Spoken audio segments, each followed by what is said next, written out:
প্রিয় তারেক রহমান, এই আপনাদের নারী বান্ধব এবং নিরাপদ বাংলাদেশ।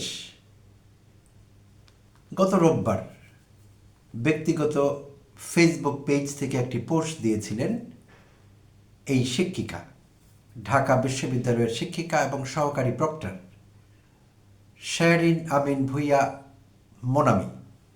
প্রিয় দর্শক শ্রোতা, আসসালামু আলাইকুম এবং অফুরন্ত শুভকামনা সবার জন্য।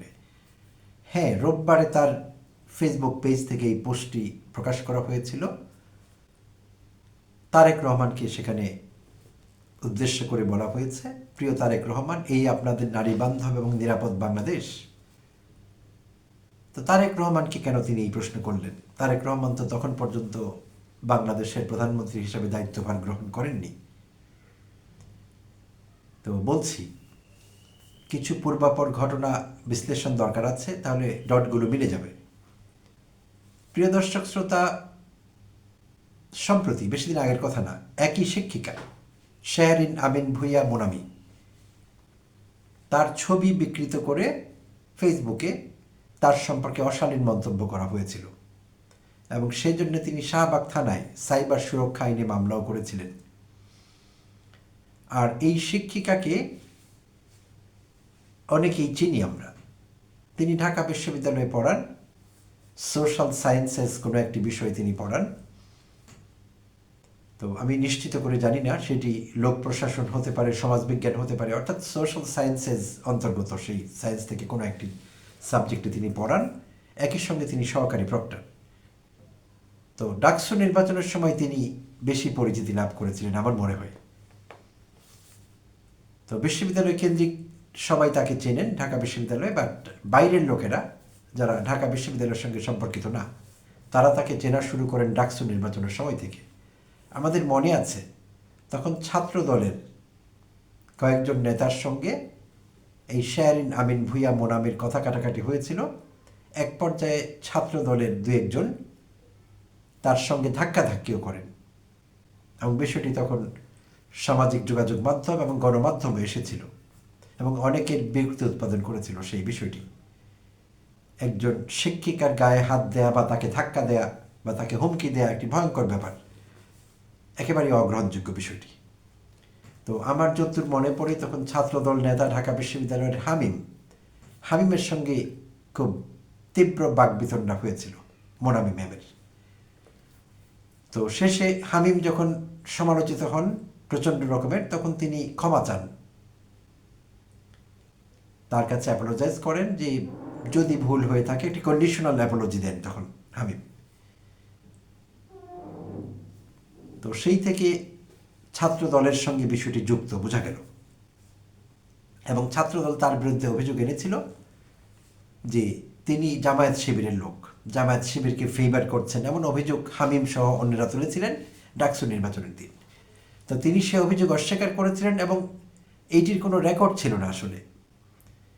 তাদের এই অভিযোগের প্রেক্ষিতে তারা যে স্পেসিফিক কোনো কিছু শো করতে পেরেছিল, কোনো প্রমাণ যে তিনি ছাত্র শিবিরের বা তাদের সমর্থিত প্যানেলের কাউকে ফেভার করছেন আনডিউলি, সেটি ছাত্রদল প্রমাণ করতে পারেনি। তো জাস্ট তারা একটি অভিযোগ করেছিল। তো যাই হোক, তো তখন থেকে এই বিষয়টি আলোচনায়, এবং তখন অনেকেই দেখেছি আমরা এবং আমরা বিরক্ত হয়েছি যে একজন ছাত্র একজন শিক্ষিকার সঙ্গে এই সুরে এইভাবে কথা বলে, এই ভাষায়, আমাদের বিশ্বের কোনো শেষ ছিল না। আচ্ছা, তো এখন তাহলে তারেক রহমানকে উদ্দেশ্য করে কেন তিনি এটি দিলেন, এই সাবধান বাণী বলি বা এই অভিযোগ বলি, অনুযোগ বলি, কেন তিনি তারেক রহমানকে উদ্দেশ্য করে বললেন?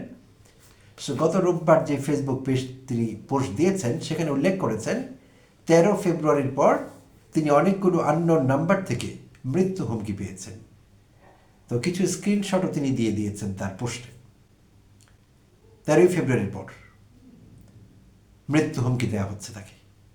তো যেটি বলছিলাম যে এর আগে তার ছবি বিকৃত করে তার সম্পর্কে অশালীন, অসম্মানজনক মন্তব্য করা হয়েছিল ফেসবুকে, তখন তিনি মামলা করেছিলেন সাইবার সুরক্ষা আইনে। আর এখন রোববারে আমরা যেটি জানতে পারলাম এবং তার স্ক্রিনশটে দেখা গেল যে তিনি মৃত্যু হুমকি পাচ্ছেন কতগুলো আননোন নাম্বার থেকে। তো ছাত্রদল যেহেতু অভিযোগ করেছে তার বিরুদ্ধে যে তিনি জামায়াত শিবিরের লোক, তো আমার ধারণা যে জামায়াত শিবিরের কেউ এই কাজটি করেনি। কারণ তিনি জামায়াত শিবিরের লোক, এই অভিযোগ তার বিরুদ্ধে করা হয়েছে। আর ইন্টারেস্টিংলি আরেকটি পোস্টে তিনি উল্লেখ করলেন তার পলিটিক্যাল অ্যাফিলিয়েশন সম্পর্কে। তিনি আমাদের জানালেন যে তিনি জামায়াত শিবিরের লোক না, তিনি উদারপন্থী মানুষ, আর তিনি এনসিপি সমর্থক। এনসিপির কোনো পোস্টে তিনি নেই, বাট এনসিপিকে সমর্থন করেন। এনসিপিকে আমিও সমর্থন করি। যে কোনো জুলাই যোদ্ধা, যে কোনো জুলাই অভ্যুত্থানকে ধারণ করেন এমন লোক এনসিপিকে পছন্দ করবেন, এনসিপির তরুণদের প্রতি সহানুভূতিশীল থাকবেন, এটি স্বাভাবিক। এনসিপি করা লাগবে না তাতে করে। কেউ বিএনপিতে অফিসিয়ালি যুক্ত না হয়েও কিন্তু বিএনপিকে ভালোবাসতে পারে। অনেকেই আছেন আমাদের দেশে, অনেক মানুষ আছেন, তাদের সংখ্যা কোটি হবে, তারা শহীদ রাষ্ট্রপতি জিয়াউর রহমানের বিশাল বড় ফ্যান, সাবেক প্রধানমন্ত্রী মরহুম বেগম খালেদা জিয়ার বিশাল বড় ফ্যান, কিন্তু তারা বিএনপি করেন না এবং করবেনও না। তাদের হয় অন্য কোনো পলিটিক্যাল অ্যাফিলিয়েশন আছে, অথবা তারা নন পলিটিক্যাল লোক। তো বিষয়টি এইভাবে কাজ করে। সো মোনামি তার পোস্টে পরিষ্কার করেছেন তিনি জামায়াত শিবিরের লোক না, তাদের সঙ্গে তার কোনো সংশ্লিষ্টতা নেই। তবে তাদের ভালো কাজগুলো তিনি মাঝে মধ্যে প্রশংসা করেন, তার ফেসবুকে লিখেন বা বিভিন্নভাবে কথা বলেন সেটি নিয়ে। সো সেই জন্যে ছাত্রদল তাকে ট্যাগ দেবার চেষ্টা করেছে তিনি জামায়াত শিবিরের লোক। আর ডাকসু নির্বাচনের দিন তিনি জামায়াত শিবিরকে বা শিবির সমর্থিত প্যানেলের ছাত্রদের আনডিউলি হেল্প করবার চেষ্টা করেছেন বা আনডিউ প্রিভিলেজ দিয়েছেন, এরকম অভিযোগ তার বিরুদ্ধে আনা হয়েছে। তো সেই জায়গাটি তিনি পরিষ্কার করলেন তিনি জামায়াত শিবিরের লোক না। আমাকেও প্রায়শই জামায়াত শিবিরের পক্ষে কথা বলতে হচ্ছে, প্রায়শই আমার বিভিন্ন এপিসোডে। কেন কথা বলতে হচ্ছে? তাদের ভালো দিকগুলো নিয়ে। ভালো দিক একটু বেশি পাচ্ছি তাই বেশি বলতে হচ্ছে। বিএনপিরও কোনো কোনো বিষয়ে ভালো দিকগুলো নিয়ে কথা বলেছি, বাট সেই সংখ্যা দুর্ভাগ্যক্রমে আমি খুব কম পেয়েছি। বেশিরভাগ কথাই আমার খুব তির্যক হয়েছে, সমালোচনামূলক হয়েছে, বিশেষভাবে ছাত্র দলের অ্যাক্টিভিটিস, ছাত্রদল, যুবদল এবং বিএনপি নেতাদের বেফাস কথাবার্তা, অধ্যাপক ইউনূস সম্পর্কে, অন্তর্বর্তীকালীন সরকার সম্পর্কে, জুলাই সনদ সম্পর্কে, এই সব কিছু সম্পর্কে কথা বলতে হয়েছে বিভিন্ন সময়ে। তো তার মানে এই না যে আমি বিএনপি বিরোধী লোক। বিএনপির একটি শ্রেণীর কতিপয় নেতাকর্মীর আচরণে প্রতিবাদ করেছি, সমালোচনা করেছি, এটা মেন করে না আমি বিএনপি বিরোধী। আবার একইভাবে এনসিপির অনেকের সমালোচনা করেছি, প্রশংসা করেছি, সেটা মেন করে না আমি এনসিপির লোক। বিষয়টা আসলে এরকম। তো যা বলছিলাম প্রিয় দর্শক শ্রোতা, তাহলে তারেক রহমানের কাছে এই আকুতি বা এই আবেদন এবং ডাকসু নির্বাচন থেকে শুরু করে ছাত্র দলের সঙ্গে একটা টানাপোড়েন মোনামি ম্যামের। তো এই বিষয়গুলো কিন্তু পরস্পরের সঙ্গে সম্পর্কযুক্ত। আপাত দৃষ্টিতে মনে হতে পারে যে ওই দিবসের সঙ্গে, ডাকসু নির্বাচনের দিনের সঙ্গে রোববারে দেয়া পোস্টে আননোন নাম্বার থেকে হুমকি পাওয়া, মৃত্যু হুমকি, এগুলোর কি সম্পর্ক, আদৌ কোনো সম্পর্ক আছে কিনা? তো থাকবার যথেষ্ট কারণ আছে। আরেকটি উদাহরণ দিলে বিষয়টি পরিষ্কার হবে। সম্প্রতি আবিদুল ইসলাম আবিদ, ঢাকা বিশ্ববিদ্যালয় কেন্দ্রিক ছাত্র দলের নেতা এবং ডাকসু নির্বাচনে অংশগ্রহণ করেছিলেন, জিততে পারেননি।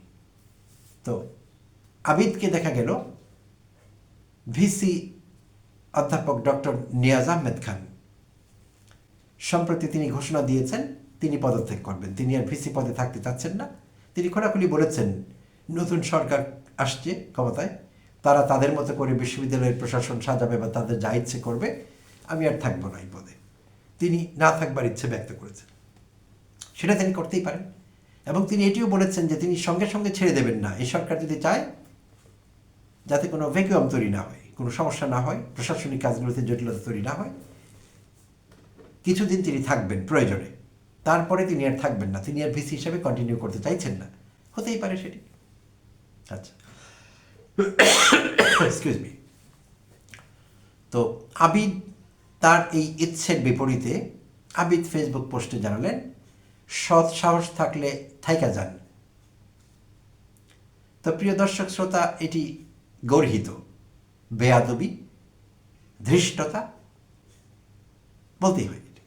কারণ একজন ছাত্র ঢাকা বিশ্ববিদ্যালয়ের ভিসিকে, এবং এই ভিসি মাকসুদ কামাল না, সাবেক ভিসি মাকসুদ কামালের কথা বলছি, যেই মাকসুদ কামাল ছাত্রদের শায়েস্তা করার কথা হাসিনার সঙ্গে বলছিলেন, হাসিনাকে উস্কে দিচ্ছিলেন, হাসিনাকে আশ্বস্ত করছিলেন যে ঝামেলাটা কমুক, ইচ্ছে মতো শায়েস্তা করবো ছাত্রদের, যারা হাসিনা বিরোধী আন্দোলনের সঙ্গে যুক্ত তাদের শায়েস্তা করবার হুমকি দিতেন মাকসুদ কামাল, এবং অন্যান্য বিশ্ববিদ্যালয়ের ভিসিরা সেগুলো করেছেন। কিন্তু অধ্যাপক নিয়াজ আহমেদ খান সম্পর্কে এইসব কোনো অভিযোগ নেই, থাকবার কোনো কারণও নেই, কারণ অন্তর্বর্তীকালীন সরকার কিন্তু তাকে ভিসি হিসাবে নিয়োগ দিয়েছে। আর এইসব কোনো অভিযোগ থাকলে তিনি নিয়োগ পেতেন না। তো তার বিরুদ্ধে ছাত্রদল যে অভিযোগটি করে দেখলাম, তাকে জামায়াত শিবির ঘেঁষা মনে করছে তারা, এবং বিভিন্ন বক্তব্যে তারা সেটি বলছে।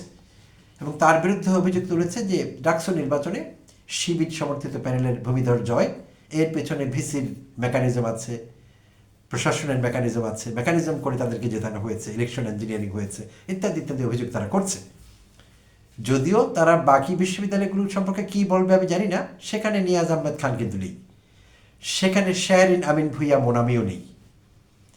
তো এই দেশের মানুষ হিসাবে আমরা জেনে গিয়েছি কেন অন্যান্য পাবলিক বিশ্ববিদ্যালয়গুলোতেও ছাত্রদল জিততে পারেনি, তাদের হয়েছে ভূমিধস পরাজয়, আর শিবির সমর্থিত প্যানেলগুলোর হয়েছে ভূমিধস জয়।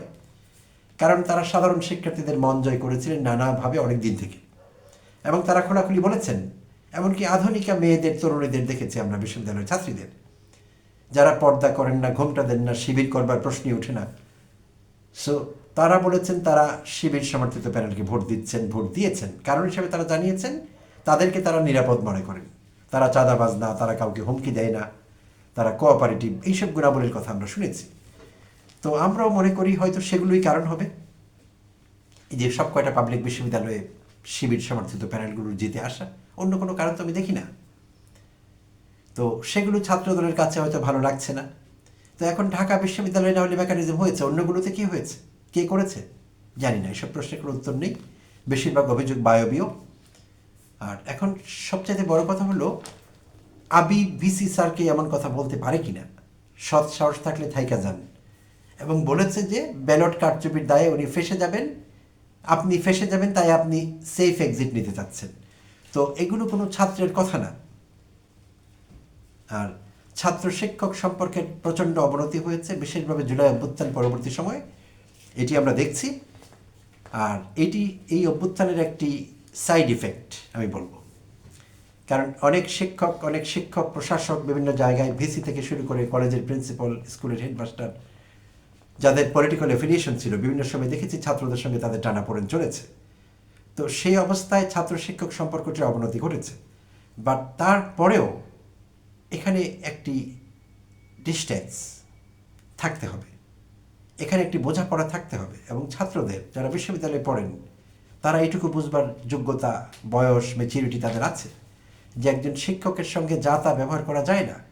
এমনকি সেই শিক্ষককে যদি হাসিনার সহযোগীও মনে হয়, ফেসিবাদীও মনে হয়, ছাত্র ডিরেক্টলি শিক্ষকের সঙ্গে এরকম কনফ্রন্টেশনে যাবে না। এটি আমাদের কালচার, এটি আমাদের শিক্ষা।